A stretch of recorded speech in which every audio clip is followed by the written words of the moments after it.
Hola, bienvenidos. Hoy inauguramos una serie de vídeos de entrevistas con personas que son amigos y que considero que tienen cosas muy interesantes que aportar a nuestra comunidad. Hoy empezamos con mi amigo Antonio Sánchez. Desde los 15 años nos conocemos. Hola, Antonio. ¿Qué tal? Muchas gracias por aceptar mi invitación. A ti por invitarme. Y hoy vamos a hablar, pues, de la libertad financiera. Y Antonio está aquí porque es la persona que más cerca está, de las que conozco, de la libertad financiera, tal y como yo entiendo que es la libertad financiera. Pero para esto vamos a empezar ya a preguntarle qué considera él que es libertad financiera.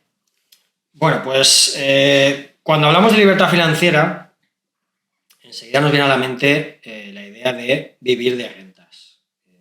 De hecho, tú conoces mejor que yo la literatura que se ocupa de este tema y digamos que esa literatura nos encara hacia una etapa final que es la de tener un patrimonio suficientemente elevado para poder vivir sin trabajar.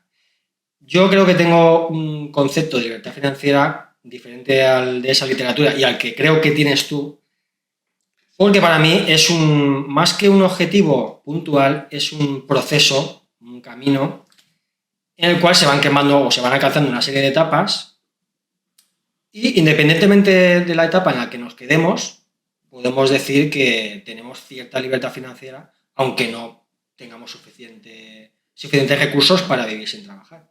Te puedo poner un ejemplo. Imagínate, yo qué sé, que me surge un problema laboral, me quedo en el paro, tengo unos pequeños ahorros y pues me tiro pues, unos cuantos meses buscando un empleo nuevo. Claro, si tengo hipoteca, esos ahorros no me van a permitir sobrevivir, con lo cual voy a tener un percance, un quebranto serio en mi cuenta. Pero si me he preocupado previamente de liquidar esa hipoteca con los recursos que he ido adquiriendo mientras trabajaba, pues los recursos que me quedan me van a ser suficientes para ese periodo de tiempo en el cual yo estoy buscando trabajo hasta que encuentre un nuevo trabajo. Con lo cual sí que podría decir que tengo libertad financiera. ¿Por qué? Porque tengo un margen de maniobra. O sea, yo definiría la libertad financiera como el margen de maniobra que tenemos o que nos proporciona nuestro patrimonio de cara a problemas y eventualidades que nos pueden aparecer a lo largo de la vida. Entonces, en este caso, pues yo podría estar esos meses gastando mis ahorros en lugar de tener el problema de ver cómo no quedarme sin casa, pero a consecuencia de haberme preocupado de liquidar esa hipoteca. Entonces, es decir, tú reconoces, tú consideras la libertad financiera como una libertad temporal, es decir, que durante X meses, X años... No es eso lo que yo igual me he explicado mal. Yo considero la libertad financiera como un camino que uno empieza a recorrer cuando se plantea tener un patrimonio líquido o inmueble o una inversión. Entonces, ese camino, a medida que se va creciendo ese patrimonio, ese camino nos permite hacer una serie de cosas. Pero no por el hecho de no llegar al final nos podemos considerar que no hemos logrado, sino que simplemente el hecho de atravesar el camino ya nos proporciona libertad financiera. Entonces, aunque yo no tenga suficientes recursos, de hecho yo ya adelanto que yo no tengo la capacidad financiera para vivir sin trabajar. No la tengo.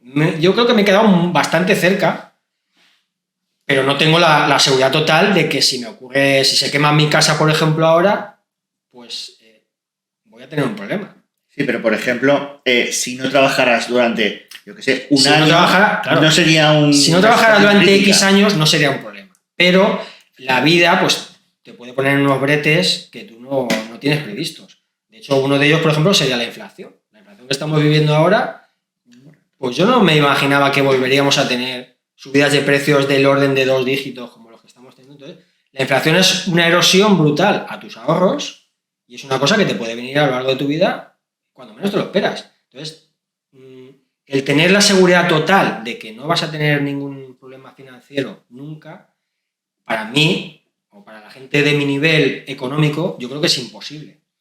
Eso no es óbice para que yo me considere una persona con libertad financiera. ¿Por qué? Porque hay una serie de percances que me pueden suceder que a mí no me van a afectar a mi situación económica ni a mi situación vital, me van a afectar para nada.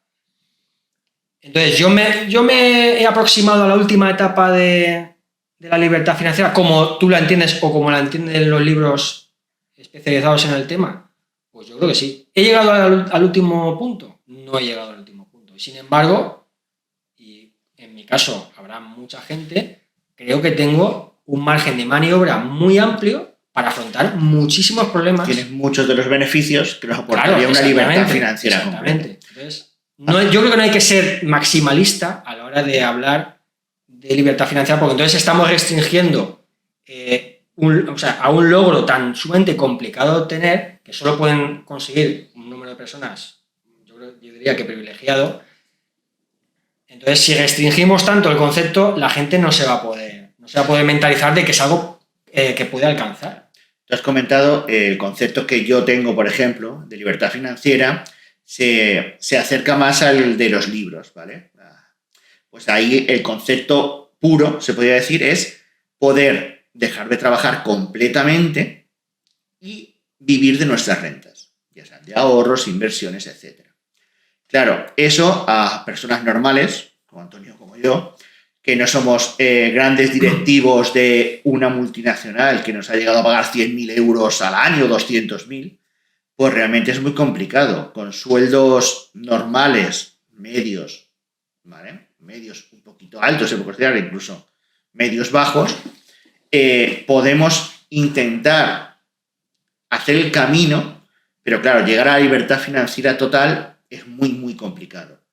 Lo que tú comentas de poder afrontar cualquier problema en una situación, pues yo qué sé, se estropean coches, cualquier cosa de este tipo. Claro, yo dentro de la libertad financiera, dentro del camino de la libertad financiera, uno de los primeros pasos es, además de quitar las deudas, como tú has comentado de la hipoteca, sería hacerte un colchón, ¿vale? Un colchón de emergencia, que es lo que nos va a permitir, pues si nos quedamos sin trabajo, pues tener X meses, cuanto mayor sea el colchón, mejor, pues sin que nos afecte a nuestra forma de vida, realmente. Entonces, claro, la libertad financiera como tal, o independencia financiera, como llaman mucha gente también, sería llegar al final. Que todo el camino que tenemos y las ventajas que nos proporciona seguir ese camino sí que son muy destacadas, pues claro, está muy bien. Que tú eres la persona que más cerca está. Yo estoy de acuerdo contigo en que hay que intentar llegar al final. O sea, yo cuando me planteé el tema de la libertad financiera, pues yo me lo planteé prácticamente cuando empecé a trabajar, de hecho yo me independicé, nada más acabar los estudios, ya me independicé. Ya me fui a vivir a otra ciudad, vivía de alquiler y bueno, tenía un sueldo, digamos, ni muy alto ni muy bajo, podía pagar los gastos, bueno, tenía unas dietas que me pagaba la empresa, pero yo sí que tenía en mente el formar un patrimonio gracias a mi trabajo, porque es la única manera de formarse. La gente no se haga ilusiones de que la única manera de crearte tu colchón es trabajando. Pero sí con vistas a, en el futuro, trabajar menos y quién sabe si dejar de trabajar. O sea, el dejar de trabajar ya lo pondría como una etapa, un suplemento, digamos, como premio final, pero el trabajar menos sí que es una cosa que yo creo que debemos buscar. Y esto yo creo que enlaza con la pregunta más importante que podemos hacernos, que es ¿por qué puñetas vamos a emprender este camino? Yo pues tengo mi propia filosofía de vida. Recuerdo, bueno, tengo varias anécdotas. Varios adagios en mente que vienen al pelo de esta cuestión. El primero sería el mensaje macabro que todos hemos visto en las películas de los campos de concentración nazis. Cuando los trenes llegaban a los campos había un cartel en las verjas de entrada que era el trabajo sala libres. Un mensaje, teniendo en cuenta lo que ocurría allí, bastante tenebroso. lo que ocurre es que en la vida real rara vez el trabajo nos hace libres. La gente no trabaja o la mayoría de la gente no trabaja para ser libre en un futuro, trabaja pues por una serie de motivaciones más materiales o más urgentes, como es, pues lo primero, por supuesto, sobrevivir. Si tienes familia, pues mantener a tu familia en un grado de bienestar aceptable. Y lo siguiente, que es lo que enlaza con otro recuerdo que tengo de cuando estudiaba, no sé si has leído a Pascal, el filósofo matemático francés. Pascal tiene un libro que son Los pensamientos, en el cual hay un pasaje que no recuerdo ahora exactamente cómo es, voy a decirlo así, tal y como me viene a la mente. Él decía que la vida humana, o la vida de la gente corriente, se parece mucho a la de una persona que haya sido raptado mientras duerme, transportado a un lugar, digamos, extraterrestre, no recuerdo si decía otro planeta o un lugar así deshabitado, un lugar lleno de cosas maravillosas, y esa persona que se despertaba allí sin saber cómo había llegado allí, sin saber quién lo había colocado allí y sin saber qué lugar era ese, en lugar de dedicarse a investigar y a explorar el sitio en el que estaba, reunía un puñado de cosas que encontraba por el camino y se ponía allí a ocuparse de esas cosas. Y él decía que la vida de las personas es más o menos así. Tenía gran parte de razón, porque efectivamente nuestra vida consiste en acumular cosas. Acumulamos propiedades, acumulamos experiencias, pero jamás nos planteamos el hecho de que la vida tiene una serie de alicientes, digamos, no materiales, y además es extraordinariamente corta, que ahí, si quieres, podemos hablar después. Claro, porque aquí, a ver, lo que estás mencionando es lo que Robert Kiyosaki llama la carrera de la rata. Es decir, una vez que empiezas a trabajar, ganas dinero, que cada vez necesitas más dinero porque aumentan tus gastos y nunca estás contento. Entonces, al final, llegas al final de tu vida, que como tú dices es muy corta, intentando amasar gran cantidad de dinero y no has disfrutado de tu vida. ¿Vale? Entonces, claro, lo ideal es pararte y fríamente pensar, ¿realmente esto me hace feliz?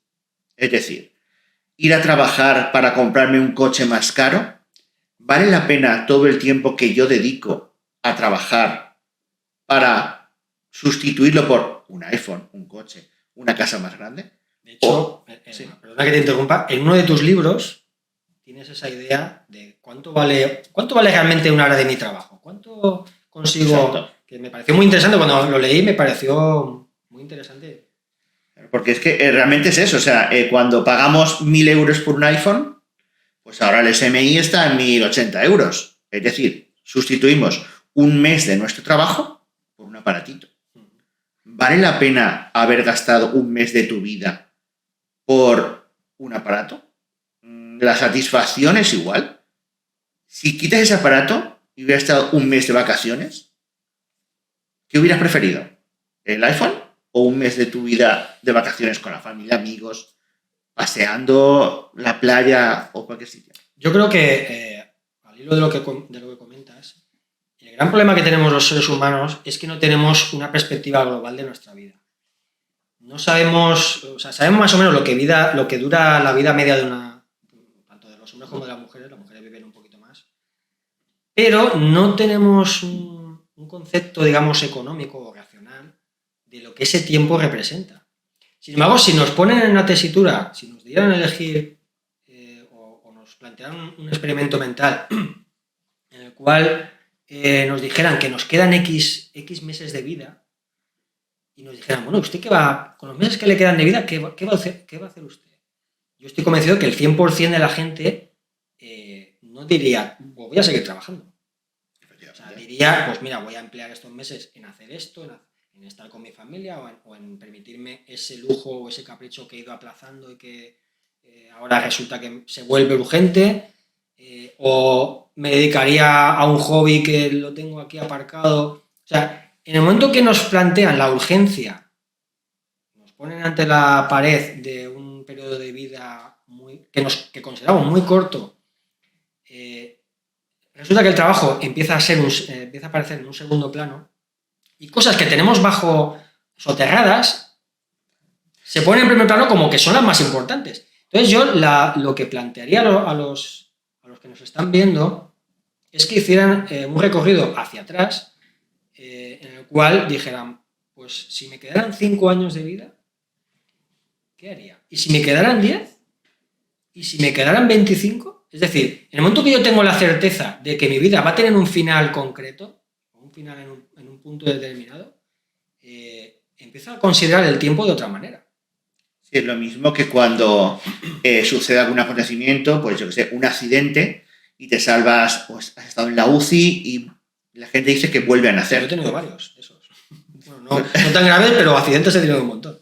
Sí, pero en tema de que vuelves a nacer, el concepto es que has visto que has estado trabajando toda tu vida, has estado haciendo ciertos esfuerzos y en un momento, en un segundo, desapareces. Entonces, vale la pena. Y es ahí cuando la gente vuelve a nacer y da el cambio de prioridades que tú comentas. Porque en tu camino hacia esta libertad financiera, ¿cuáles son los principales problemas que has encontrado? Obstáculos. Pues claro, si fuera fácil, todo el mundo... Pues de todo tipo. Yo he tenido una vida laboral muy caótica por cuestiones ajenas a mi desempeño. Yo empecé trabajando con un buen sueldo, en un trabajo muy motivante. De hecho, bueno, yo prácticamente en esa etapa, digamos que vivía dentro de la empresa. Pues yo me levantaba a las 6, creo que a las 5 de la mañana me levantaba y salía de la fábrica a las 8 de la noche. Porque mi trabajo me apasionaba y estaba bien considerado. Pero, pues mira, cosas de la vida, la empresa quebró, tuve que buscarme la faena en otra ciudad y en otro sector. Y circunstancias así de que tienes que interrumpir tu vida laboral o tu carrera me han ocurrido muy a menudo, con lo cual claro, me he tenido que plantear, con esa inseguridad laboral que he sufrido, me tengo que plantear la inevitable, inevitable deber de tener que ventilarme un patrimonio para no quedarme... Claro, y aparte, pues... Por ejemplo, el tema de la vivienda, pues adquirir la vivienda en el momento adecuado para no verme atrapado, como se ha visto mucha gente, atrapado en una hipoteca que no puedo pagar, precisamente porque no he tenido ningún control sobre lo que me ha pasado, porque se dijera, bueno, son cosas que has causado tú o que te has despreocupado, pero han sido golpes que me ha dado la vida que yo no tenía ninguna forma de prevenir ni de evitar, porque siempre me han venido de fuera.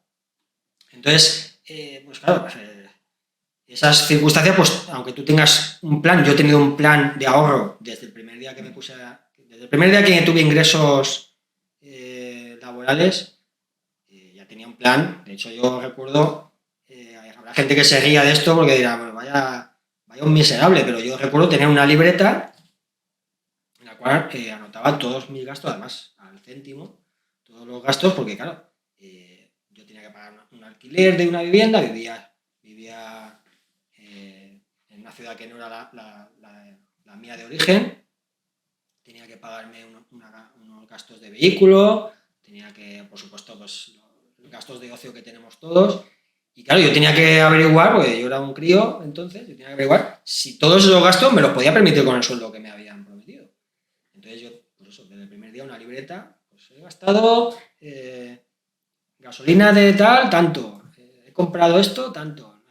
Alquiler de este mes, tanto. Entonces, gracias a esa previsión o a esa planificación, pues creo recordar que el primer año ahorré el 50% de mi salario.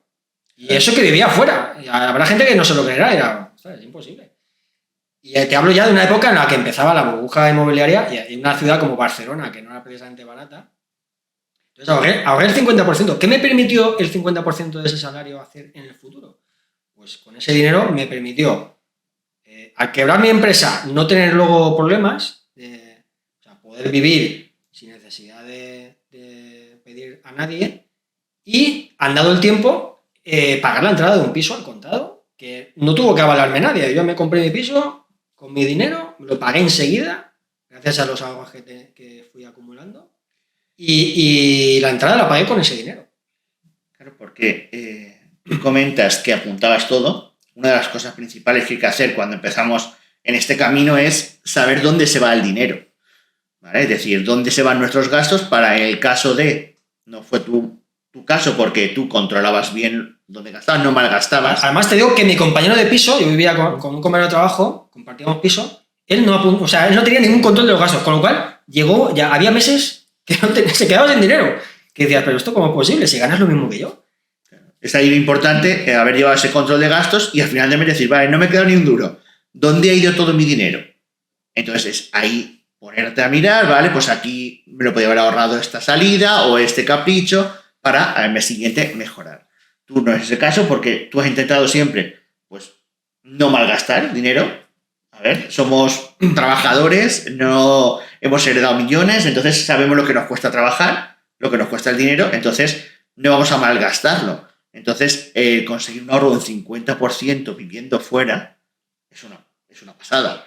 Entonces, yo todavía sigo sin explicarme cómo lo conseguí, pero ahí están las cartillas bancarias para... Claro, y un 50% supone prácticamente que cada 2 meses tienes un mes gratis de vivir. Claro, 50%. Bueno, hay que contar también las pagas, que además, creo que eran 15 pagas, pero bueno. Sí, pero bueno. Sí que es verdad que hay meses en los cuales dices, ostras, ¿aquí qué pasa? ¿Que no he gastado nada? De todas maneras, también yo creo que deberíamos definir lo que es malgastar. Porque claro, estamos hablando con una ligereza, que pues la gente gasta, pero gasta en cosas que considera necesarias. Puedes permitirte, pero malgastar, ¿qué significa? A ver, por ejemplo, para mí, malgastar es comprarme un móvil de 1.400 euros. Porque yo realmente, y yo creo que el 95% de la gente que se compra un iPhone no necesita un móvil de 1.400 euros. Porque el 70-80% de la capacidad de ese móvil no lo va a usar.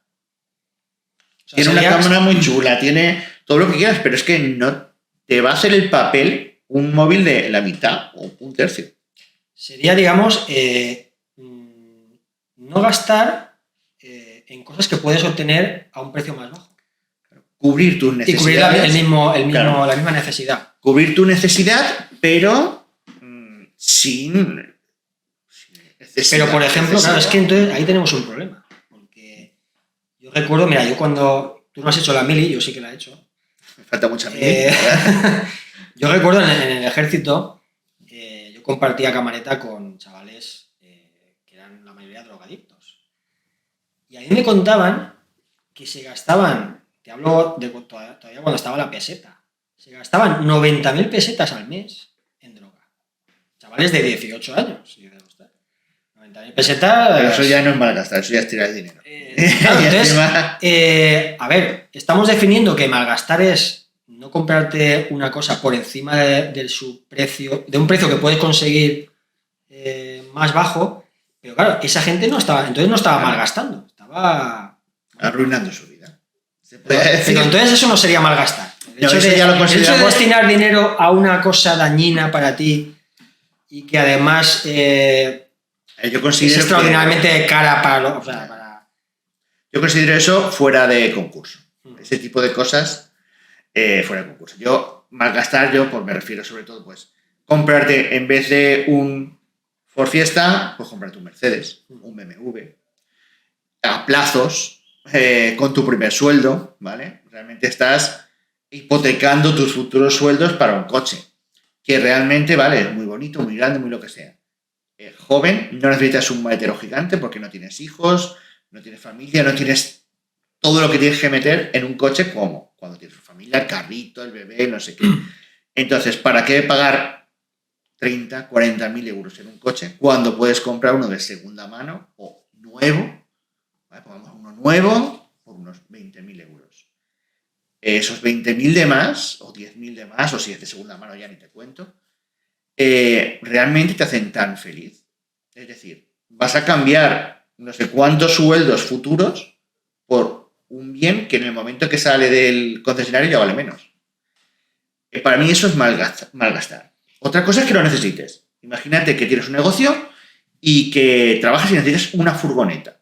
¿Vale? Pues ahí ya ya no sería mal gastar compras esa furgoneta, estás invirtiendo para tu negocio, etc. Lo mismo, yo por ejemplo, yo soy informático, he malgastado hace 2 meses en un ordenador. ¿Por qué? Porque sí. Nunca malgasto, pero ya me he dicho, pues mira, es un capricho y me he gastado una pasta, realmente, en un ordenador. Pero tú tienes libertad financiera, Jesús. Tú puedes permitirte el lujo de malgastar. Claro, no tengo libertad financiera, pero a ver, no tengo que mirar en qué me gasto el dinero. Porque realmente tampoco me gustan cosas caras. Es decir, yo no me voy a un restaurante 300 euros el cubierto. Entonces, porque tampoco me Yo creo que estamos entrando en un terreno peligroso porque lo que uno considera que es una frivolidad, otra persona puede decir, oye, pues a mí me encantan los restaurantes de lujo, yo ¿por qué voy a comer en un restaurante que la comida no me va a decir nada cuando puedo, aunque luego me lo tenga que quitar de otras cosas? Yo creo que aquí tendríamos que introducir un par de conceptos que vienen relacionados con el tema del ahorro. Bueno, no has dicho que hicimos un libro tú y yo sobre finanzas personales. Bueno, luego ya lo comentaremos luego, haremos publicidad. Sí, de nuestro libro, hemos venido a hablar de nuestro libro. Exacto. Los dos conceptos que yo quiero introducir serían el concepto de sacrificio y el concepto de priorizar. Porque la gente cuando le hablas de que tiene que ahorrar o que tiene que crearse un patrimonio para el futuro, para vivir con mayor bienestar, porque al final lo que estás haciendo es comprar bienestar. La gente entiende rápidamente que va a tener que hacer sacrificios inmediatos. Ostras, es que yo, con el sueldo que tengo, yo no puedo, y a mí me gusta comprar esto y me gusta hacer esto, yo no puedo prescindir de nada, con lo cual no puedo ahorrar. La mayoría de la gente dice que no puede ahorrar porque cobra muy poquito. El sueldo medio aquí en España es de los más bajos de la zona euro. Sin embargo, cuando les explicas que no hay que sacrificar, sino que hay que priorizar, claro, es un concepto que obliga a pensar. Porque yo, por ejemplo, si voy a una pastelería, tengo hambre, voy a una pastelería, digo, mira, me voy a comprar un pastel y voy a saciar el hambre con el pastel. Si me hago, pues tengo un muestrario de pasteles todos suculentos y digo, claro, yo no puedo comérmelos todos. Tengo que elegir uno. ¿Qué estoy haciendo ahí? Estoy priorizando. Estoy eligiendo, pues mira, voy a comerme este y los demás me los dejo para el futuro, porque yo el hambre que tengo la voy a saciar con un solo pastel. Cuando creamos un patrimonio poco a poco, estamos haciendo exactamente eso. Estamos priorizando. No estamos sacrificando nada. Estamos aplazando, es decir, estamos satisfaciendo necesidades inmediatas y lo que no es inmediato lo estamos transformando en un patrimonio que podremos volver a transformar en el futuro y satisfacer otras necesidades o otros caprichos, no tienen por qué ser necesidades. Entonces, no tenemos que entender el ahorro como un sacrificio, sino como un plan en el cual se priorizan necesidades y que va a tener una recompensa, claro, todas esas cosas que estás difiriendo te van a venir después. Pero esto confronta mucho con lo que se vive actualmente, que es lo quiero todo y lo quiero ya. Es decir, el crédito al consumo, pagar cualquier cosa que no tienes ese mes dinero y pagar con una tarjeta que te están cobrando un 24% de interés, en vez de esperarte 2-3 meses para tener ese dinero. Claro, eso a la gente, a mucha de la juventud, eso está acostumbrado a tenerlo todo. Y no darle algo, no poder conseguir algo, les frustra. Yo creo que nuestra generación, no estamos acostumbrados, o sea, no nos ha faltado de nada, porque a nuestra generación yo creo que es la primera que nos ha faltado, no hemos pasado la guerra, nuestros padres sí, pues ellos sí que han pasado miserias de verdad. Nosotros, dentro de lo que cabe, pues no tener ropa de marca no nos frustraba, nos cabraba. Pues mira, fulanito ha llevado unas Nike, unas Caru de la época, pero tú ibas con tus zapatillas normales. Pero no nos hacía caer en una gran depresión, no sé, como ahora, que si no tienes el último modelo de móvil, de consola, etcétera, es un sacrilegio, la gente llora, no sé. Sí que es verdad que yo creo que aquí hay que explicar también el componente biológico de las decisiones económicas. Sí que es verdad lo que tú dices, que vivimos una época en la cual es mucho más fácil, hay un acceso ilimitado al crédito, casi cualquier persona, por no decir todo el mundo, tiene acceso al crédito. Están las tarjetas estas revolving, que tienen un interés brutal para gente insolvente. Entonces, vivimos una época en la cual el consumo, la sociedad de consumo que crearon los americanos, nos facilita tanto el comprar y el pagar a plazos o diferir el pago, que al final la gente no se da cuenta ni siquiera de lo que, o sea, de cómo va mermando su cuenta corriente. También es verdad que las decisiones económicas se ven originadas fundamentalmente por un componente biológico que han estudiado los neurocientíficos. Yo creo que el principio este de la racionalidad de las decisiones, la teoría económica que tú conoces mejor que yo, de que los actores o los agentes económicos siempre tienen que tomar decisiones racionales y que si confrontamos en una gráfica las decisiones de los que crean la oferta de las decisiones de los demandantes, pues se va a ver, la oferta y la demanda se va a cruzar en un punto que va a ser el punto ideal. Toda esa construcción teórica que se hizo lógicamente mucho antes de que se investigara el cerebro, ya no es válido. Ahora, yo recuerdo hace unos días terminé un libro de Antonio Damasio, que es un hombre que ha investigado el cerebro, y la tesis del libro es que es necesario que activemos el centro de las emociones del cerebro para que podamos tomar decisiones. Es una cosa muy curiosa. Yo había oído algo, había visto algún documental al respecto, pero no tenía claro. Resulta que las personas que han tenido daños en el cerebro, en la zona de las emociones, aunque conserven intacto el resto de funciones, la racionalidad, el lenguaje, el cálculo, tal, aunque todo lo demás esté perfecto, no pueden tomar decisiones. Ellos van a planificar un montón de cosas, pero van a ser incapaces de tomar decisiones. ¿Por qué? Porque las decisiones, para que el cerebro tome una decisión, tiene que asociar el evento o la disyuntiva que se le plantea a lo que llama Damasio un marcador somático, que es una emoción que tuvimos en el pasado, en nuestra infancia, que asociamos con un evento similar y que actúa como, digamos, una puntuación de cara a que el cerebro pueda evaluar. El cerebro al final, según creen algunos investigadores, funciona muy parecido a una calculadora. Entonces, en función de los cálculos que hace de lo positivo y lo negativo que va a ser tal o cual decisión,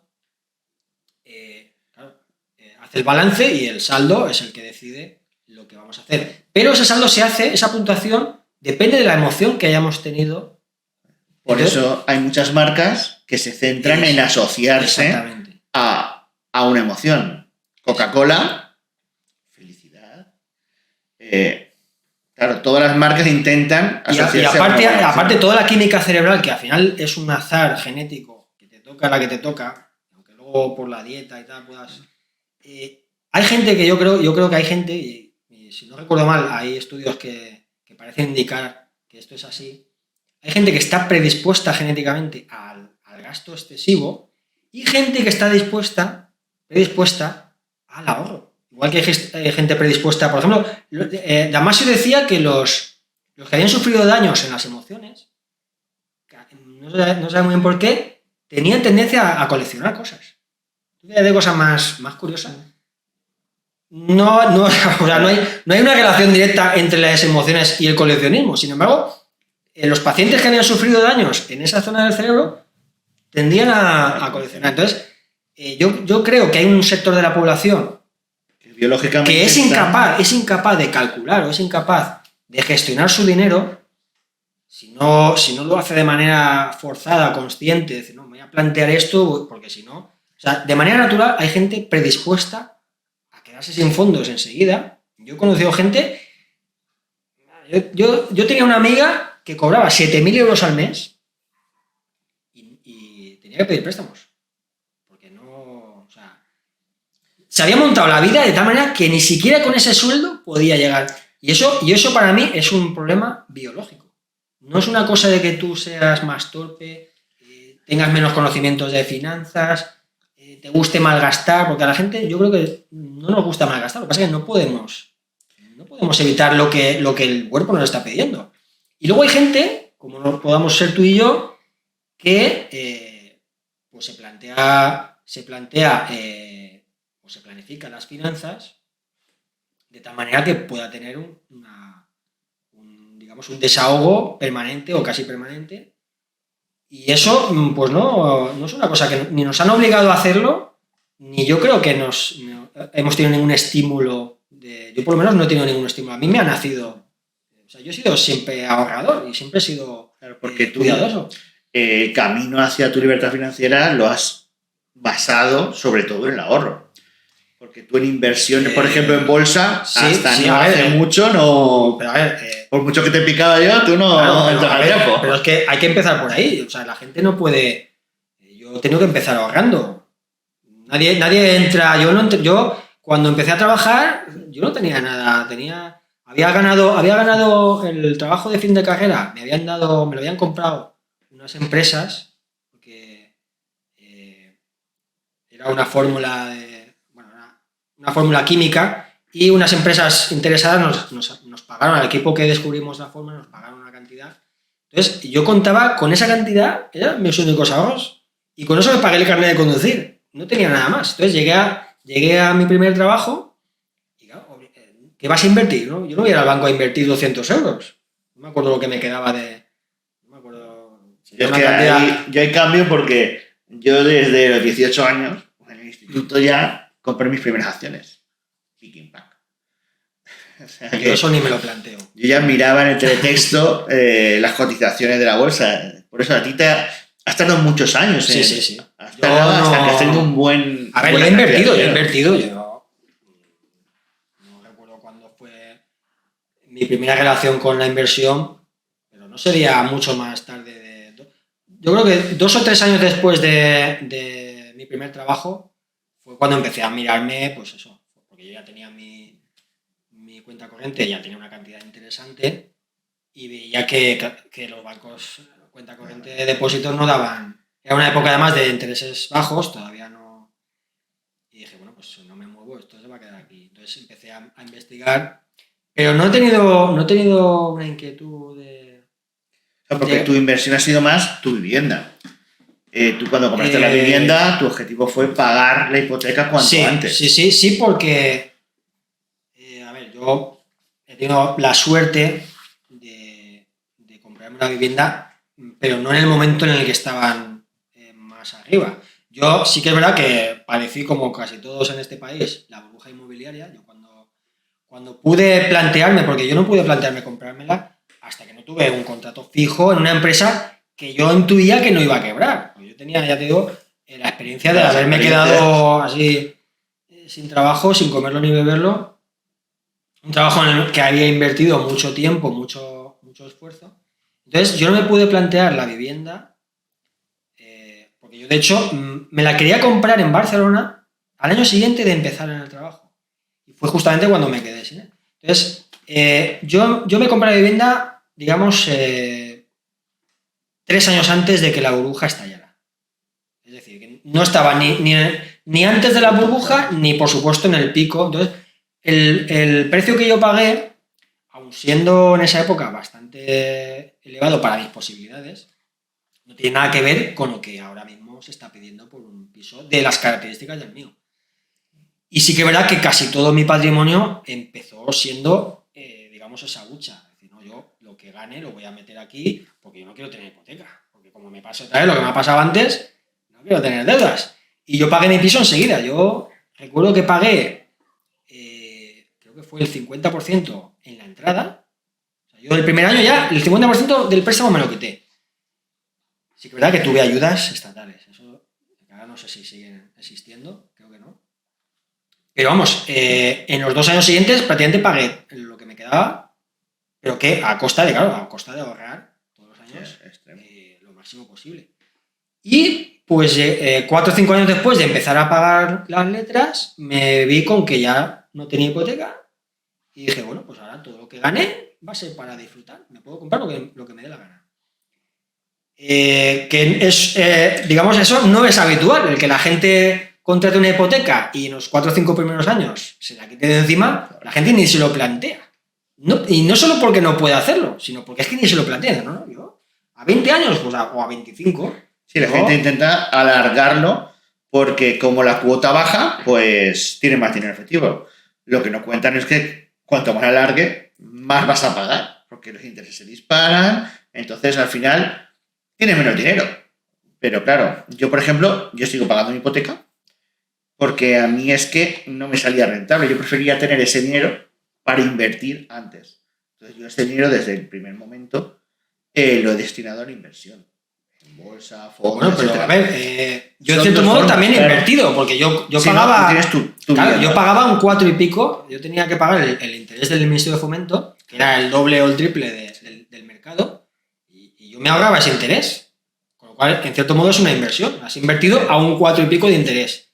Claro, yo es que la Que no, ventaja- obviamente no se puede comparar con la bolsa o con la renta variable más. Pero bueno, No, para yo una sé. persona de mis conocimientos en esa época, pues era Yo lo es que la más. ventaja es que yo mis condiciones de hipoteca es Euribor más 0,45. Entonces, claro, Euribor más 0,45 era mucho menos de 4. Entonces no me vale la pena amortizar. ¿Vale?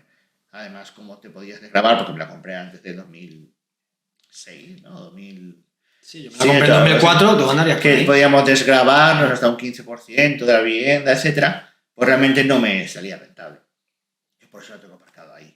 Y prefiero tener esa liquidez que ahora va perdiendo valor porque la inflación es brutal, pero De todas maneras, ahora a ver, son dos formas de... hay que contar, no, lo que te estás callando, que eres un pájaro, es que la vivienda se revaloriza.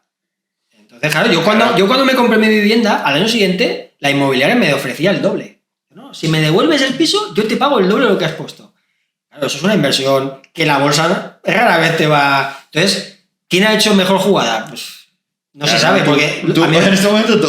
a mí me podía haber salido mal. Yo he tenido compañeros de trabajo que compraron justo en el pico, A mí me pasó prácticamente eso. yo creo que pagaron 3 o 4 veces lo que pagué yo por mi piso, 3 o 4 veces, más los intereses. Que los intereses de esas cantidades son espectaculares. Entonces, claro, te puede salir mal. Una inversión inmobiliaria se puede venir abajo el mercado porque lo que la gente nunca ha investigado es que las burbujas inmobiliarias no duran más de 5 o 7 años. Pero en ningún país del mundo. O sea, no hay burbuja que se mantenga creciendo. No. Llega un momento que la burbuja explota y los precios caen en picado. Lo hemos visto aquí hace poco y sin embargo la gente no se ha enterado porque ha vuelto a crecer la burbuja.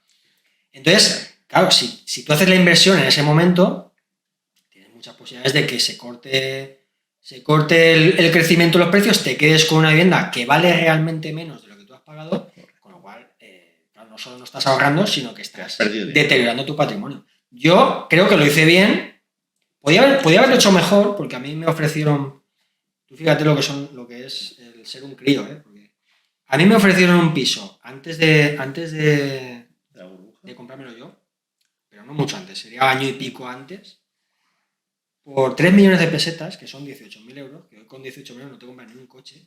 Me ofrecieron un piso, yo estaba en el paro, claro, me acababa de quedar en el paro, y yo tenía dinero para pagarlo. Eso es lo mejor de todo, yo tenía dinero, pero dije, hostia, me voy a quedar sin dinero y sin saber si voy a encontrar otro trabajo que me permita pagar. Claro, por miedo y sobre todo por lo pardillo que es uno cuando es un chavalillo de 19, 20 años.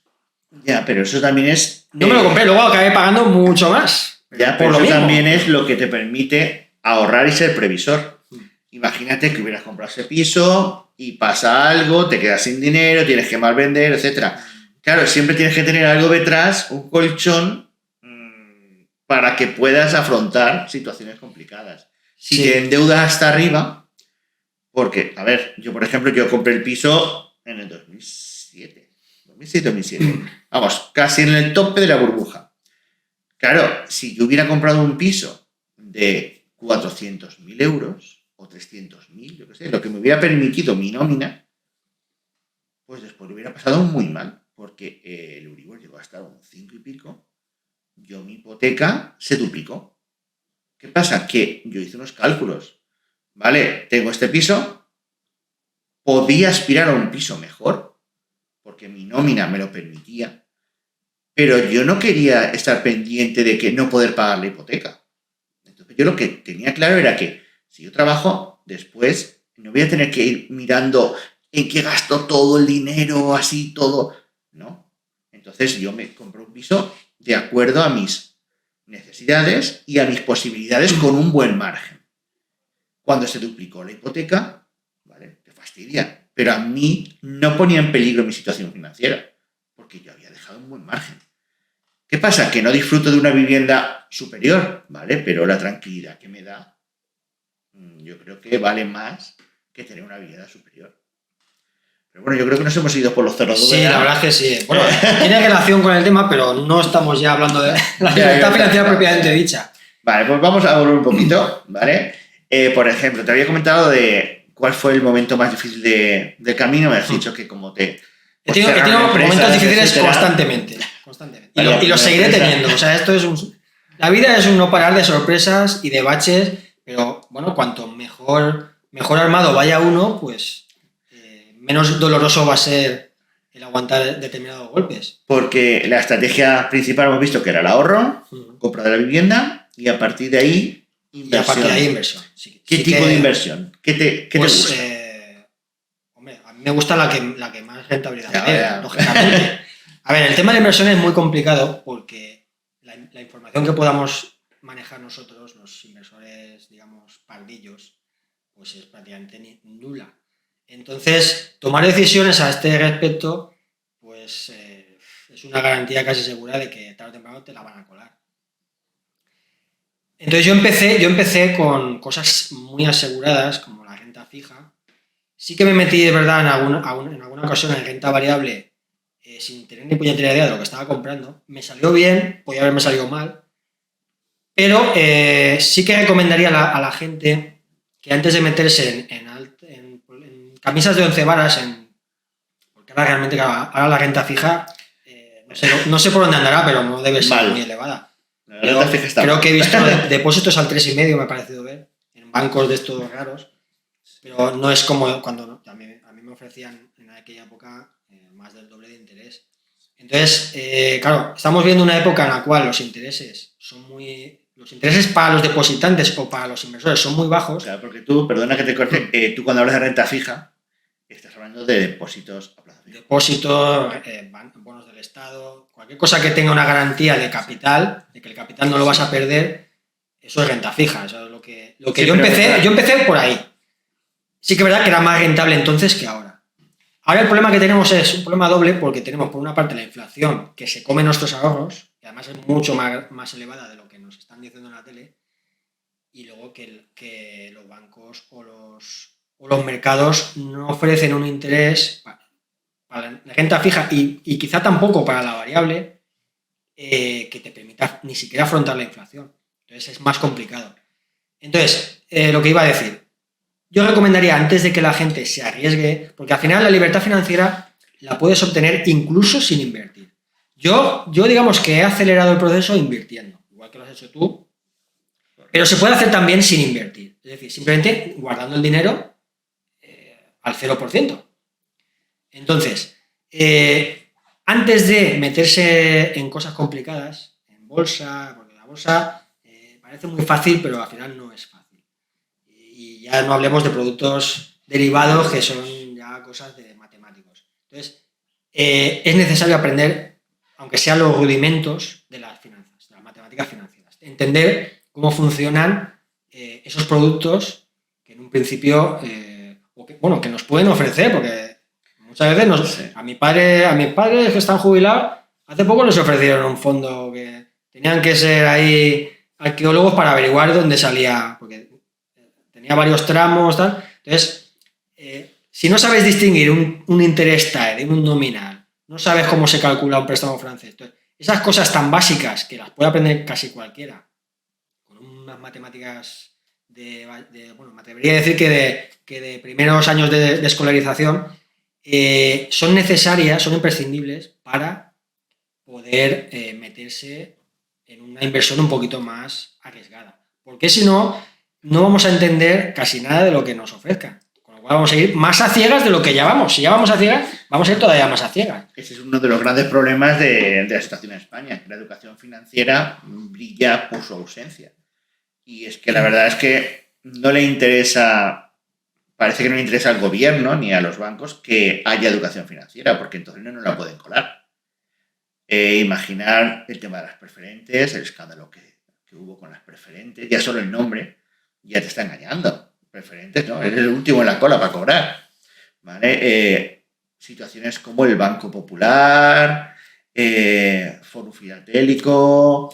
O sea, ha habido un montón de estafas. Y en la bolsa constantemente. Empresas que desaparecen de la noche a la mañana y no sabes ni qué ha pasado. Dices, ostras, ¿aquí qué ha pasado? Hace nada eran una empresa puntera y ahora resulta que están en la quiebra. Y los accionistas se quedan sin nada y no pueden reclamar a nadie. O sea, es un mundo que obviamente depende de la información. Y la gente que no tenemos información, como mínimo tenemos que tener unas herramientas básicas matemáticas para entender lo que estamos haciendo. Y a partir de ahí, por supuesto, yo he pecado también de soberbia muchas veces, de creer que entiendo más de lo que entiendo, pero también he sido muy prudente porque nunca me he metido en cosas que ni siquiera me sonaban. Digo, ¿esto qué es? Yo esto no lo compro porque no sé ni lo que es. Y este mercado yo no sé cómo funciona. Ahí yo sí que me da culpa, yo he atacado todo. O sea, yo warrants, CFDs, ETFs, me he metido en todos los fregados. Y ahí también hay que ver. Aprendes a también hay que ver el objetivo que se pone a cada uno. Porque yo he conocido gente que yo me reía, pero al final te da hasta lástima. Porque yo he conocido gente que me decía, mira, yo con 20.000 euros me voy a sacar en la bolsa un sueldo todos los meses. Con 20.000 euros, ¿eh? Que yo cuando empecé a invertir en bolsa había calculado que para sacarme un sueldecito, un sueldecito al mes, necesitaba invertir 70.000 o más todos los meses. Es decir, que tenía que rotar el capital a menudo para poder y tener suerte, pero claro, te pueden salir malas operaciones. Pues la persona de la que estoy hablando me decía que con 20.000 euros se iba a sacar 1.000 y pico pavos al mes. Claro, yo lo miraba diciendo, bueno, no sé en qué vas a invertir tú, pero no has previsto que 20.000 euros se te van, o sea, empiezas a comprar productos y en 15 minutos se pueden ir. Hay un pánico en un día y se te puede ir todo a tomar por saco. Y si te apalancas, todavía más deprisa. Pues este chico tenía en la mente que es que yo voy a hacer trading y con el trading, claro, como hago muchas operaciones, pues claro, no.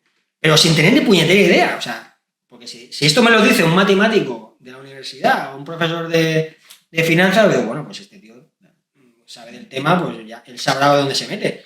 Pero que te lo diga un tío que apenas le da para manejar una hoja Excel, pues dices, aquí vas a caer. Es que Internet ha hecho mucho daño. Los gurús de Internet que salen con el Ferrari, la mansión, la piscina, te puede pasar. Hay gente que ha dicho, no, yo me apalanco, me sale bien y a vivir. Ya, claro, pero lo normal es que te salga mal. Lo normal es que salga mal. Entonces, claro, por eso yo cuando te pregunto es invertir, no te pregunto pero especular. yo creo que la libertad financiera, como te he dicho, que era un camino en el cual vas recorriendo etapas. Tienes que darte cuenta de que eso no va, ¿no? No hay que plantearse ni objetivos muy lejanos, ni objetivos que al final no nos van a proporcionar, porque al final de lo que no estamos hablando es de por qué hay que buscar la libertad financiera. No solo es para tener una seguridad, es también lo que decíamos antes de Pascal, para poder hacer cosas que en circunstancias normales tenemos que aparcar. No porque no sean prioritarias, sino porque no tenemos tiempo. Y el tiempo, yo creo que el tiempo es lo más valioso que tenemos, porque no podemos añadir tiempo a nuestra vida. Entonces, desde el mismo momento que nos damos cuenta, y yo de esto enseguida enseguida me percaté de que no tenemos tiempo para todas las posibilidades que tenemos en la vida. Hay un dicho, no sé si es un dicho, dice que necesitamos una vida para aprender, una vida para trabajar y una vida para explorar lo que hay a nuestro alrededor. Y es verdad, porque al final, y de hecho yo creo que las etapas vitales, porque pasamos, mínimo creo que son 16 años, ¿no? La educación obligatoria, Sí. pasamos mínimo 16 años aprendiendo, luego pues hasta que nos jubilamos o hasta que decidimos que ya se ha acabado, nos lo pasamos trabajando, pero el tiempo de explorar al final es digamos, un rincón, el rincón que te dejan las otras cosas. Porque al final, claro, la sociedad del conocimiento que tenemos ahora nos obliga a estar aprendiendo constantemente, tenemos que sacarnos títulos de nuevas habilidades y tal para poder mantener nuestra empleabilidad. Con lo cual, al final, el espacio de tiempo que dedicamos a lo considero yo más importante es lo que te dejan los demás, o sea, lo que quede. Si yo trabajo, yo por ejemplo, ya te digo, en mi primer trabajo, yo no tenía tiempo libre. Yo llegaba a casa, me hacía la cena o me iba a comprar la cena, me hacía la cena y al sobre. Y al día siguiente otra vez. Sí que es verdad que tenía el fin de semana. ¿Vale? Pero son 2 días de 7, más los festivos. Pero claro, tenemos una cantidad de posibilidades en la vida, sobre todo en la sociedad actual, porque en el pasado era otra historia. Pero ahora que tenemos posibilidad de viajar donde queramos a un coste no demasiado alto, en ocasiones microscópico, tenemos la cultura, toda la cultura que queramos gratis, gracias a Internet, que es el gran invento de los últimos 2 siglos. Una posibilidad de relacionarnos con quien queramos. No tenemos una moral, una religión que nos oprima. Hablo del primer mundo. ¿Ya? Si entramos en países concretos, me puedes decir que no, hablamos pero de dónde estamos. Vamos. Donde nosotros nos movemos, o sea, tenemos unas posibilidades vitales que no han tenido jamás nadie. De hecho, hasta el siglo XX, el número de personas que podían haber recorrido el mundo, digamos, no, obviamente no todo el mundo, pero haber recorrido muchos países, se podía contar con los dedos de las manos. Sí, no había mucha gente. Porque tú, claro, una de las grandes ventajas de la libertad financiera es el tiempo. No, es la gran ventaja, no una de las grandes. Yo lo pongo por encima de todo. Por encima de la seguridad es el tiempo y la libertad que te da. Y no depender de nadie. Claro. Es decir, en el momento que tú para tu jubilación dependes del gobierno, porque te dé la pensión que a ellos en aquel momento estipulen, ¿vale? Ya dependes de algo. Ya le estás debiendo algo. Tienes que votar a ese gobierno que me dice que me va a subir la pensión. Y no al otro que es muy malo y me dice que no. ¿Vale? Por ejemplo, en el momento que tú tienes ya ese colchón, que ya no vas a depender de nadie, puedes decidir lo que quieras. Porque tú, por ejemplo, has viajado mucho. Sí, y quiero seguir viajando. ¿Ya? Lo que pasa es que viajar es peligroso. Eso también hay que decirlo. Yo he tenido algún otro percance que podía haber sido mortal. Y no viajo tanto como antes, precisamente por eso. Pero y también porque tampoco te puedes seguir el ritmo. Y también porque no encuentro gente que me siga el ritmo. Claro, porque la gente de alrededor no tiene tu disponibilidad. Por ejemplo, hoy estamos grabando este vídeo, hoy es un jueves por la tarde. ¿Vale? Hemos empezado a grabar a las 5 o por ahí. Una persona normal, ¿vale? Estaría trabajando hasta las 7, 8, ¿vale? Y esto lo acordamos hace 2 días y... Yo te dije cuando tú quisieras. Y fíjate si estoy libre. Y le he confirmado a las 2:30, no, 2:45, que salí yo hoy de trabajar porque se alarga el tema. O sea que esa libertad de, pues mira, ahora nos vamos por ahí a paseo, a comprar a lo que queramos, ¿vale? Eso tú lo tienes y eso vale mucho. Por ejemplo, hay que comérselo también. Claro, no me ha venido gratis, no me ha venido gratis. Te ha costado mucho, pero vale la pena. Entonces, y he tenido suerte también. La suerte también es un componente fundamental de la vida. Hay que buscarla y también hay que vivir en un sitio que te permita tener esa suerte. Hay que tener suerte. ¿Vale? Nosotros estamos en el primer mundo, ¿vale? si nosotros hubiéramos nacido, yo qué sé, en África, Irán, cualquier país de estos, esto no sería una preocupación. O sea, la preocupación sería sobrevivir. ¿Vale? Entonces, claro, hay que enfocar bien dónde estamos. Ya tenemos cubiertas todas nuestras necesidades básicas. Entonces, ahora es mejorar la calidad. Entonces, gracias a la búsqueda de libertad financiera, podemos llegar a un punto en que tengamos más tiempo, disfrutemos más de la vida, etc. ¿Vale? Luego, al final hemos concluido que la libertad financiera no es vivir sin trabajar, sino disponer de más tiempo. Ya sería una definición un poquito más... Porque, por ejemplo, no hace falta que dejes de trabajar, sino que te pidas una reducción de jornada. Una reducción a... Yo eso lo he intentado y nunca me la han concedido. Que ha sido por lo cual muchos años de mi vida...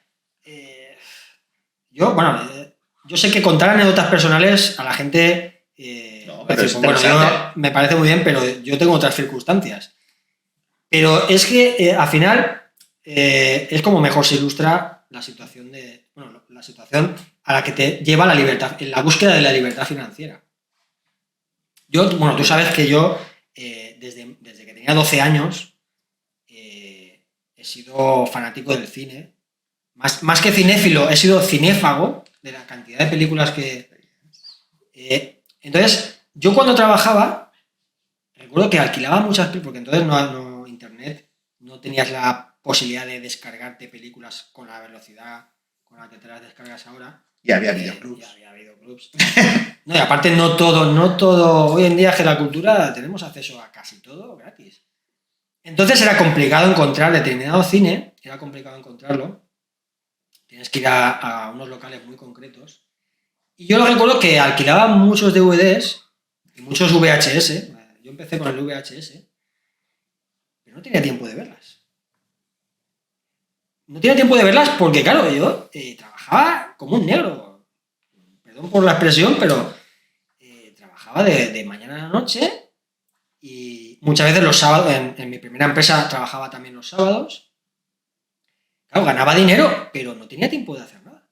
Entonces yo ahora también dice que no tiene tiempo. Ahora no tengo tiempo, pero no por... que conste. No porque... no porque trabaje. Exacto, sino porque mis intereses han aumentado. Entonces, lo que iba a decir que yo alquilaba DVDs o VHS, me los grababa, los devolvía, y digo, bueno, cuando tengo un rato, la película esta Claro, sí que veía una película o dos películas el fin de semana, pero a lo mejor alquilaba 5 o 6, y el resto las iba metiendo en una estantería. Pues pasaban los años y esas películas seguían sin verse. Y de hecho, han pasado ya 30 años y hay muchas películas que sigo sin tener tiempo para verlas. Con lo cual dices, ostras. Y claro, te hablo de un hobby, que yo tengo muchísimos hobbies. Sí, porque otra cosa son los videojuegos, libros, viajes... Claro, por eso es lo que yo digo, que me dice que no tiene tiempo, porque siempre está leyendo, viendo películas, jugando, paseando por la ciudad, la bicicleta... Haciendo deporte... Pero al final claro, te das cuenta de que la vida, el tiempo es lo más preciado porque tienes muy poquito. Y son tantas cosas las que puedes hacer.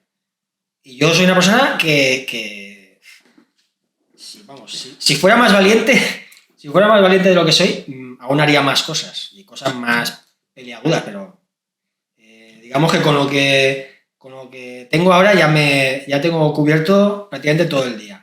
Entonces, claro, si no buscas la libertad financiera, ¿cuándo vas a hacer todo eso? Sí que es verdad que hay gente que no tiene unas inquietudes parecidas a las nuestras. Hay gente que dice, no, yo trabajo y mira, lo que gano me lo gasto en mi coche, embellecer mi coche, o me lo gasto en tener una casa más bonita con piscina.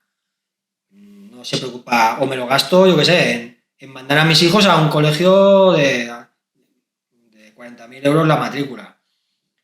Me parece muy respetable. Vamos, cada uno tiene sus prioridades. Pero la gente que tiene inquietudes, digamos, culturales, o de llenar tu tiempo descubriendo cosas, investigando, explorando el mundo, resulta que te das cuenta enseguida que no tienes tiempo. Y la única manera de conseguirlo es con la libertad financiera. Es buscando la libertad financiera. Y la única manera de conseguir eso es trabajando duro y ahorrando. Si puedes invertir, mejor, pero Ya digo que no es absolutamente necesario, pero no hay otra manera. No te va a venir a ver el Espíritu Santo, ni esperes que te toque la lotería, ni te va a caer una herencia. Vamos. O sea, porque, por ejemplo, tú podías haber intentado comprar otro piso y alquilarlo. Sí, es una decisión que me planteé. Comprar, como en la época en la que yo compré, todavía los precios eran asequibles. Podía haberme comprado 2 pisos y no alquilar uno, sino vender, como estaba en pleno crecimiento la burbuja, vender uno de los dos. Pero al final, lo que digo, el miedo y el ser un pardillo, si eso me hubiera pillado con más edad, sí que lo hubiera hecho.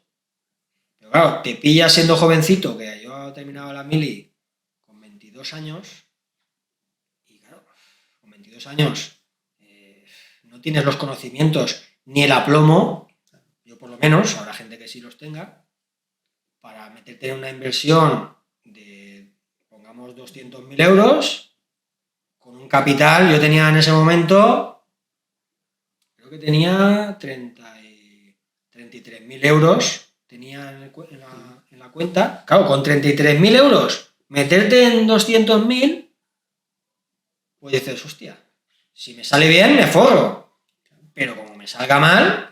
Es lo que pasó a mucha gente hizo eso. En plena burbuja empezaba a comprar pisos, los vendía antes de que hubieran dado las llaves, ganando más dinero, etcétera, hasta que llegó un momento en que le pilló la burbuja. Entonces, compraron los pisos y ya no pudieron deshacerse de ellos. Y es cuando se montó la de ellos, ¿vale?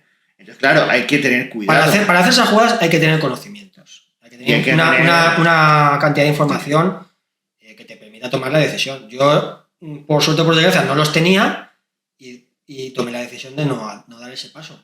Me hubiera salido bien, porque ya te digo que... Sí, tenía margen, pero no se sabía en ese momento. Pero a ver, pero tampoco me arrepiento, ¿eh? Tampoco me arrepiento, porque yo, poquito a poquito, pues he ido consiguiendo lo que me proponía. Y yo creo que lo he conseguido incluso antes de lo que pensaba. Yo pensaba, con 40 años igual me planteo... Pero al final, por las circunstancias, también me han obligado las circunstancias, porque al final no solo al final lo que haces es ajustar ingresos y gastos, intentar una convergencia perfecta entre ingresos y gastos. Claro, puedes ajustar por el lado de los gastos y decir, no, mira, yo me voy a mantener prácticamente con la nariz fuera del agua, pero poquito. Claro, porque tus gastos fijos son muy bajos. Mis gastos fijos son los imprescindibles.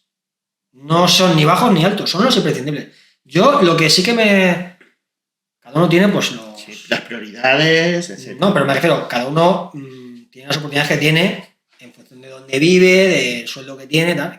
Las circunstancias son muy particulares. Yo no puedo generalizar en base a lo que me ha pasado a mí. Pero yo sí que digo que es una tontería gastar dinero en cosas que a mí no me reportan ni nada. Yo, por ejemplo, pues seguro médico privado no lo veo absolutamente necesario. Entiendo que haya gente que lo prefiera por el tema de atención sanitaria al público, cada vez está más degradada. Eso lo vamos a experimentar. Bueno, ya lo estamos experimentando.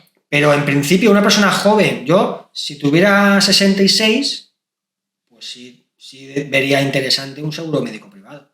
Pero una persona joven que se va a poner enferma, como mucho, una vez al año, una persona joven y sana, porque yo problemas de operaciones y tal no he tenido jamás, y espero no tenerlos. Entonces, tener un seguro privado es un dinero que puedo destinar a otras cosas. Tener coche. Yo he tenido varios coches. Podría comprarme el coche que me diera la gana. Un coche que me gustaba mucho era un Gran Turismo de un Nissan. Eso corría más que un Ferrari. Ese coche era una pasada. Costaba 45.000 euros, que 45.000 euros no es una cantidad totalmente... Sí, que pero haberlo permitido. Claro, pero perfectamente. Pero al final dices, bueno, ¿yo para qué quiero ese coche? Efectivamente. Porque al final, sí, si quiero explotarlo bien, me tengo que ir a un circuito. No puedo ir por la ciudad fardando de coche. Y claro, para usarlo una vez a la semana, o para tener que estar preocupado en el garaje a ver si me lo rayan. Garaje, no sé seguros, ITV... Me ofrecieron hace años un BMW M5 por 20.000 euros. De una subasta, 20.000 euros, un coche que eso es más grande que mi casa. Y dije, coño, ¿por qué no me compré yo el M5? Es de 20.000 euros, eso es calderilla. Pero luego te paras y me dices, pero sí, es que a ti no te gustan los coches, no te gusta conducir. Vas a todas partes en transporte público. Cuando viajas te vas al extranjero, no te llevas el coche, te alquilas el coche donde sea. Entonces al final dices, bueno, sí, un capricho, pero es que es un capricho de 20.000 euros. Y no. Además, estamos en una ciudad que es puedes ir andando a todas pequeña, partes. O sea, puedes ir al centro andando sin problemas. Y si lo necesitara diariamente, pues no me compraría ese coche. Porque al final es más la preocupación que tienes de que te lo estropeen, más todos los gastos asociados, lo que tú has dicho de seguro y tal, y que no te venga una reparación. Entonces al final dices, bueno, yo tengo que ajustarme a mis necesidades, obviamente sin vivir así ahogado, no voy a renunciar a nada porque ya no tengo por qué renunciar a nada. En el pasado a lo mejor podía haber dicho, bueno, pues esto no me lo compro porque no me llega. Pero no es el caso. Entonces, pero gastar tontamente solo para tener un capricho de un día porque al final, en cuanto pasa, eso es como cuando te compras los muebles de la casa. Cuando te cansas de verlo, dices, joder, me compraría otros. Ya estoy cansado de ver el comedor del mismo color. En cuanto se te pasa la novedad, eso ya no te llama. Porque echas algo de menos en tu vida, es decir, algún capricho que no puedas o no debas comprar. Algún capricho que no pueda. O no debas comprar. O sea, que puedas, pero te estás manteniendo ahí porque no sabes que no... Pues si te digo la verdad, no echo de menos... No. A ver, hay muchísimas cosas que no me puedo comprar. Yo no me voy a meter ahora mismo en una casa con piscina porque obviamente no. Claro, es que no me quedaría. La libertad financiera desaparecería inmediatamente. Claro, o sea, podría vender mi casa, vendiendo mi casa, pues sí, podría meterme y gastando algo más de dinero, pero ya empezarían los problemas. Y es una cosa que a mí no me... Pues bueno, no me va a generar un bienestar que no me pueda procurar de otra manera. Pues yo me puedo alquilar un mes un cortijo en Andalucía, que conozco cortijos baratísimos, que son una pasada, con piscina, bueno, biblioteca. Me lo puedo alquilar, pasar ahí el mes, disfrutar, y cuando se me pase el antojo, y bueno, pues me vuelvo a casa. Y a lo mejor me sale por 1.000 euros. O no llega. Y no te complica. ¿Qué necesidad tengo de meterme en un lío de 25 años de hipoteca? O de quedarme con los ahorros así justitos. Y además perder, claro, ya pierdes.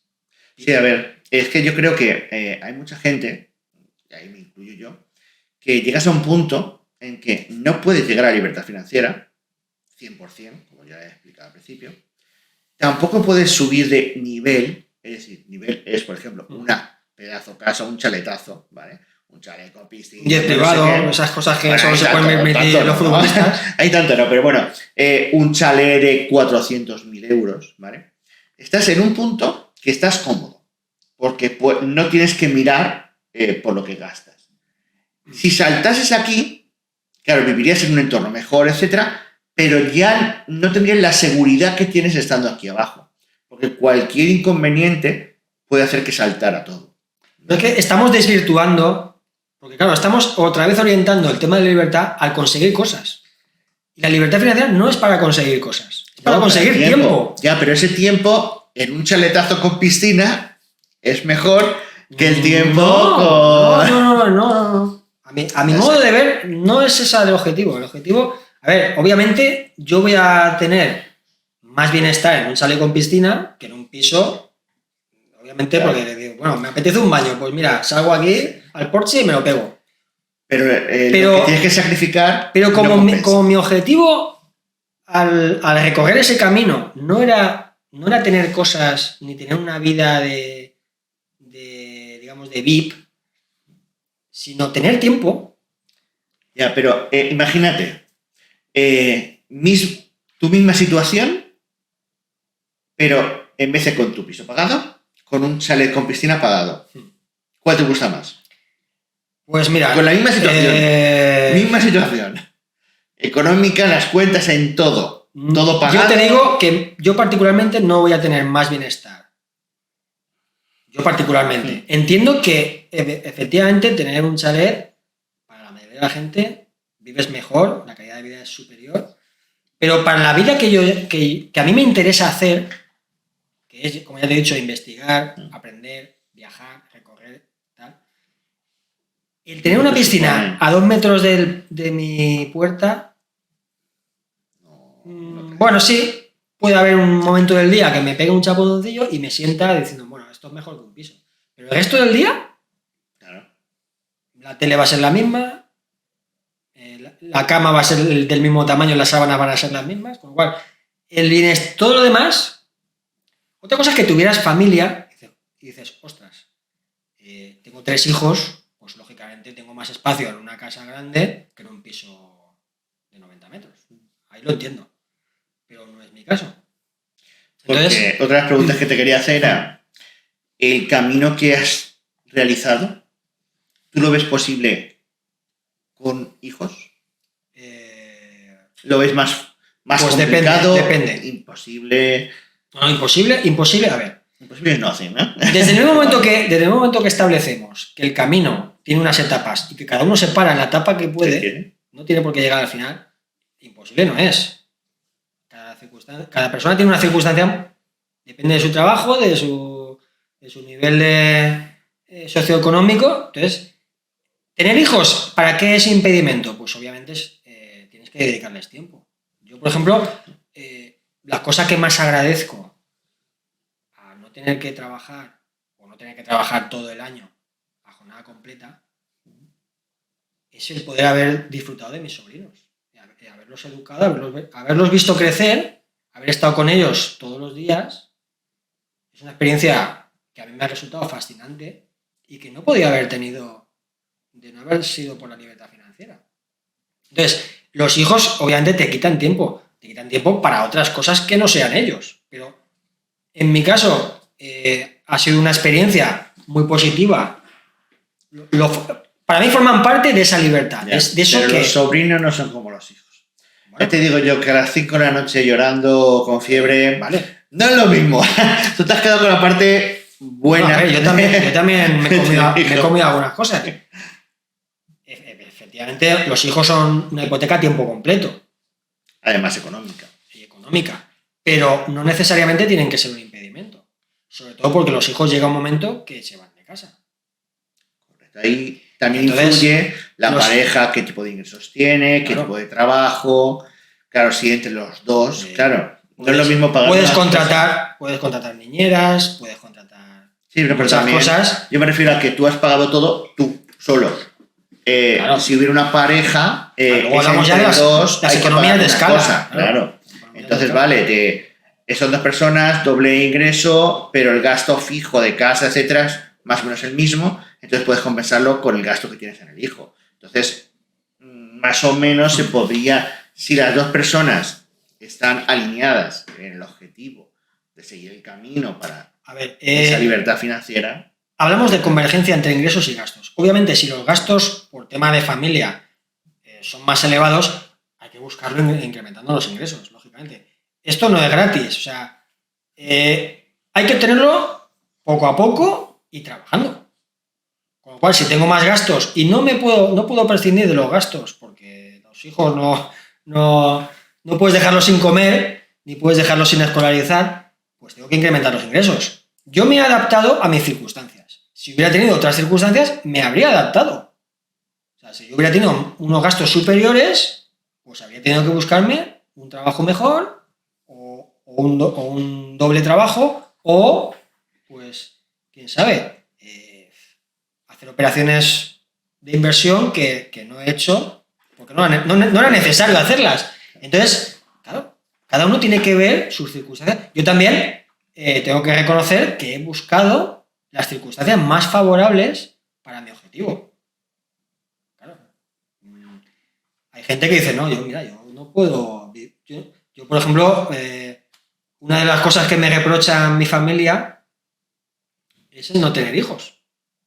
Es decir, hostia, qué vida más desperdiciada. ¿No tienes hijos? O sea, hay gente que enfoca, me parece respetable, hay gente que enfoca su vida a la familia y a la educación de los hijos, ¿ya?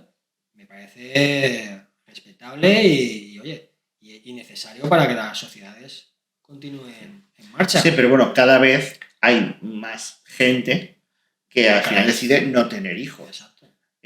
Realmente la sociedad en la que estamos actualmente... somos más hedonistas. Efectivamente, más egoístas también. Es decir, pensamos en nosotros. Tener un hijo, 2, 3, es complicaciones, es dinero, quitarte tiempo, quitarte pues, posibilidad de viajes, posibilidad de una casa mejor, un coche mejor. Entonces, cada vez hay más gente que decide no tener, aunque sea en pareja. Pero bueno, es otra forma. De todas maneras, cada uno debe ver la libertad financiera como un camino para obtener sus fines. No los fines que le podamos dar aquí en base a una experiencia particular. Mis fines son pues tener tiempo para viajar, tener tiempo para conocer las literaturas de todo el mundo, para aprender historia, aprender filosofía, aprender una serie de materias. Tus objetivos a partir de ahora, vamos. No tienes ningún objetivo de dejar de trabajar completamente, porque tú trabajas algo. No, dejar de trabajar completamente no, porque, como hemos dicho al principio, la vida es totalmente inesperada. O sea, tú no puedes planificar tu vida de cabo a rabo. Es decir, no, mira, yo voy a estar de aquí a mi jubilación, no voy a tener ningún problema. Con este dinero que tengo y tal como me lo estoy planificando, porque la vida, y yo lo he vivido cada poco, la vida te da golpes que no te esperas, que no te ves venir, y te los da justamente cuando más daño te lo puede hacer. Entonces, el trabajo, digamos que es como un doble colchón. O sea, tener un trabajo aparte, sí, por supuesto, de las consideraciones profesionales. Hay gente, por ejemplo, pues yo ya te digo que mi primer trabajo era muy gratificante. Yo podía haberme tirado de la noche, sin dormir y trabajando, yo estaba a la mar de a gusto. Hay otros trabajos pues, que son más pesados o más monótonos y que no son gratificantes en absoluto. Y yo entiendo que la gente quiera pues, trabajar lo menos posible en esos trabajos. Hay otros trabajos que es al revés. Entonces, el trabajo pues, forma parte de nuestras vidas, es una cosa que nos modela también, nos convierte en otras personas. Aparte de la educación, pues el trabajo también nos transforma. Y es otro colchón, y es otra camisa de seguridad, otro, digamos, chaleco antibalas frente a las vicisitudes, las cosas inesperadas a las que te puedes enfrentar. Porque yo por ejemplo, lo que hemos puesto antes de ejemplo de que se me quemara la casa, pues hasta hace poco yo me podía comprar otra casa al contado. Si se me quemara la casa, digo, bueno, pues tengo dinero para comprarme otra. No pasa nada. Pero claro, ahora llega la inflación y resulta que tus ahorros se van al garete en 2 o 3 años. Y ya no puedes hacer eso. Con lo cual dices, pues mira, no tenías muy bien planificado. Y claro, yo pensaba que estando en el euro y con la política monetaria que teníamos, era imposible que volviéramos a vivir inflaciones de 2 dígitos. Porque dices, bueno, una inflación del 5, del 6, bueno, sí, pero yo estoy convencido de que hemos vivido los primeros meses de la guerra de Ucrania inflaciones del 25%. Si en Holanda habían declarado que estaba al 17%, sí, en Inglaterra también. A mí que me digan que está al 3 y pico, cuando voy al supermercado o voy a cualquier tienda y veo subidas de precios del 30%, pues dices, hombre, yo tonto no estoy. Entonces, son acontecimientos que te dejan totalmente desnudo. Entonces, no es suficiente haber recorrido ese camino de la libertad financiera para tener una seguridad total. La seguridad total no existe, me pueden pasar 1000 cosas. Me puede surgir una enfermedad que tenga que pagarme un medicamento de, yo qué sé, no sé cómo están los medicamentos estos experimentales, oncológicos y tal, son una pasta. Entonces, claro, te cambia totalmente la estrategia. Con lo cual, yo lo que vuelvo a insistir en que hay que buscar maximizar el tiempo que dedicamos a lo que no es trabajo y a lo que no es aprender. Lo que no es aprender para poder tener un trabajo. Experiencias. Que al final la vida es eso. Al final la vida son cosas... Cúmulo de experiencias, claro, que recordarás. Estamos metidos en un mundo lleno de maravillas y que además están a nuestro alcance. Porque si viviéramos en la época romana, pues no habríamos salido de nuestro pueblo. No podríamos irnos a China a ver, ni podríamos, yo qué sé, irnos a un restaurante de lujo. Claro, estaríamos constreñidos a unas posibilidades muy, muy pequeñas. Sin embargo, vivimos una época en la cual ese abanico de posibilidades se ha abierto de tal manera que ni siquiera con una vida tenemos suficiente para poder explorarlo todo. Entonces, se trata de eso, de ampliar el tiempo que tenemos para esas actividades. No necesariamente dejar de trabajar. Y yo recomiendo que la gente no sea loca y diga, no, mira, yo haciendo cálculos, digo, bueno, pues una persona sola, con 180.000 euros en el banco, más o menos puede vivir. Y el piso pagado, o sea, sin hipoteca, y con 180.000 euros o 200.000 en el banco, yo creo que sí. Por poco que sepa manejar el dinero, se puede apañar. Pero yo recomendaría a la gente que no sea loca y no deje su trabajo.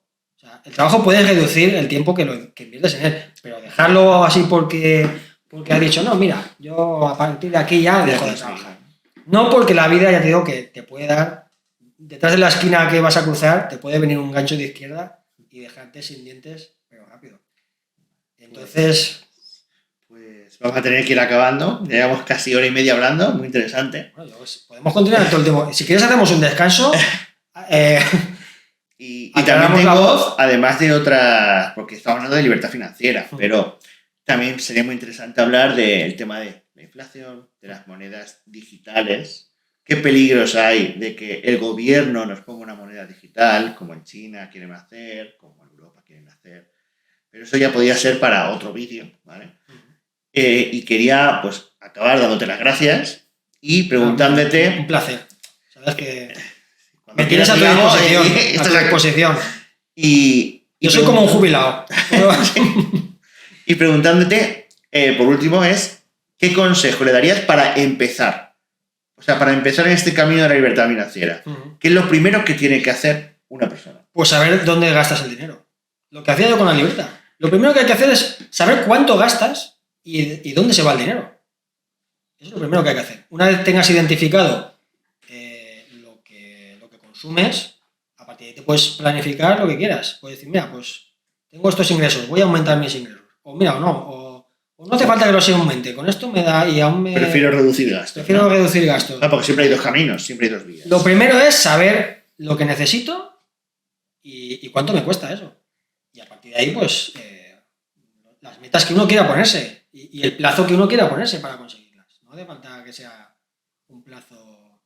No, yo para cuando tenga 75 y me jubile, entonces ya me plantearé... Hay que hacerlo pues lo antes posible. No tiene que ser una urgencia, pero poco a poco, a ver, pues, si lo puedo hacer a los 40, mejor que a los 50. Y ver a dónde te lleva la vida, porque al final es la vida la que te da las oportunidades que necesitas. Pues muchas gracias por tus comentarios, sugerencias, tus palabras. Ya sabéis todos. Espero que me vuelvas a invitar. Por supuesto.